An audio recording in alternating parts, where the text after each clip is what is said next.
Assalamualaikum warahmatullahi wabarakatuh. Halo sahabat semuanya. Sahabat, kali ini saya akan menyampaikan sedikit tentang belajar dan memori. Tugas ujian akhir semester Psikologi Umum dengan dosen pengampu Ustadz Ahmad Zamroni, MPD. Belajar.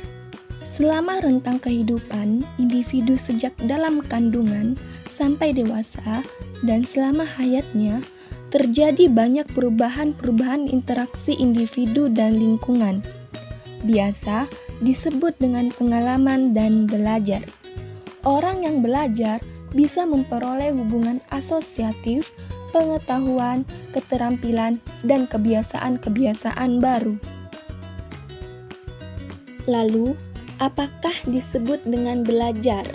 Berikut adalah pengertian belajar menurut para ahli, diantaranya menurut Skinner tahun 1956. Ia menyatakan bahwa belajar adalah suatu proses adaptasi perilaku yang berlangsung progresif. Progresif maksudnya berkeinginan untuk bergerak maju. Selanjutnya, Omrod di tahun 2020, ia menjelaskan bahwa 1. Belajar adalah perubahan jangka panjang, karena itu bukan sekedar pengumuman informasi sementara. Kedua, belajar melibatkan representasi mental atau asosiasi, yang pada intinya merupakan fenomena yang terjadi di otak. Ketiga, belajar adalah perubahan karena pengalaman, bukan hasil pematangan fisiologis, kelebihan, atau pengaruh obat-obatan. Sedangkan menurut Williams tahun 1998, belajar adalah setiap usaha mencapai tujuan berdasarkan pada pengalaman, memiliki dampak pada perilaku dan kognisi, dan perubahan ke arah perbaikan yang berlangsung secara stabil. Benjamin Isblum dan kawan-kawan mengemukakan bahwa dengan proses belajar, peserta didik memperoleh pengetahuan kognitif, sikap afektif, dan keterampilan psikomotorik yang baru. Jenis-jenis belajar. 1. Belajar pengetahuan. Belajar pengetahuan yaitu proses belajar berbagai pengetahuan baru secara terencana untuk menguasai materi pelajaran melalui kegiatan eksperimen dan investigasi. Yang kedua, belajar abstrak.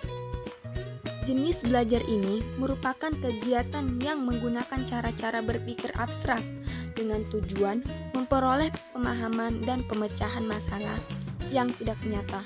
Contohnya, belajar konsep, aplikasi matematika, dan keimanan atau tauhid. Ketiga, belajar keterampilan. Proses untuk memperoleh dan menguasai sesuatu percakapan tertentu melalui latihan yang teratur dan intensif. Contohnya, olahraga, musik, menari, dan melukis. Yang keempat, belajar sosial. Belajar sosial adalah belajar untuk memahami hubungan sosial antar individu, berinteraksi dan bekerja sama dengan orang lain, serta memahami dan mampu memecahkan masalah dalam hubungan sosialnya. 5. Belajar sikap. Belajar sikap bisa diperoleh melalui keteladanan dan kebiasaan.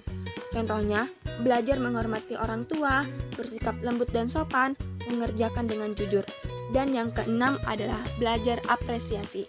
Adalah pertimbangkan arti penting atau nilai suatu objek. Selanjutnya, memori. Ketika seorang yang belajar menerima stimulasi tentang suatu informasi, ia akan memberikan makna terhadap informasi itu. Kemudian, pengetahuan dan keyakinan yang telah dimiliki memainkan peranan utama dalam pemberian makna tersebut. Model memori pada manusia terbagi menjadi dua, yaitu 1. Memori jangka panjang. Memori jangka panjang adalah ruang penyimpanan informasi dan pengalaman yang hampir permanen di dalam otak, namun dapat juga melemah secara perlahan yang pada akhirnya hilang jika tidak digunakan secara teratur.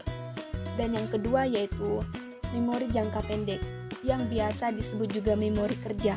adalah kemampuan otak untuk menyimpan sejumlah kecil informasi dalam waktu yang singkat.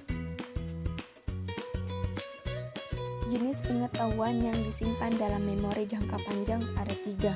1. Pengetahuan deklaratif.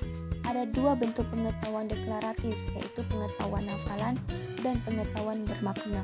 2. Pengetahuan prosedural adalah pengetahuan tentang cara melakukan sesuatu, termaksud langkah-langkah yang harus diikuti untuk menyelesaikan tugas atau aktivitas.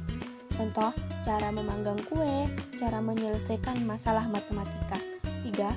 Pengetahuan episodik merupakan bagian dari bagian deklaratif yang lebih condong kepada kepribadian autobiografi, peristiwa-peristiwa dan sering ditimbulkan secara emosional oleh memori. Contohnya, pengetahuan tentang sejarah perjuangan kemerdekaan Indonesia. Strategi dalam pemrosesan informasi. Cara untuk memperkuat ingatan atau memori antara lain dengan melakukan 1. Overlearning, yaitu melanjutkan proses belajar meskipun sudah menguasai suatu materi. 2. Strategi mnemorik, yaitu strategi mengingat sesuatu yang digunakan ketika tidak ada pengetahuan sebelumnya yang relevan. Teknik yang biasa digunakan antara lain media simperta dan kata kunci. 3. Strategi dalam membaca, misalnya dengan merangkum pelajaran. 4. Strategi dalam menulis, diantaranya yaitu dengan GVW, yaitu berpikir, merencanakan, dan kemudian menulis. Sekian materi belajar dan memori pada mata kuliah psikologi umum. Mudah-mudahan bermanfaat bagi para sahabat semuanya.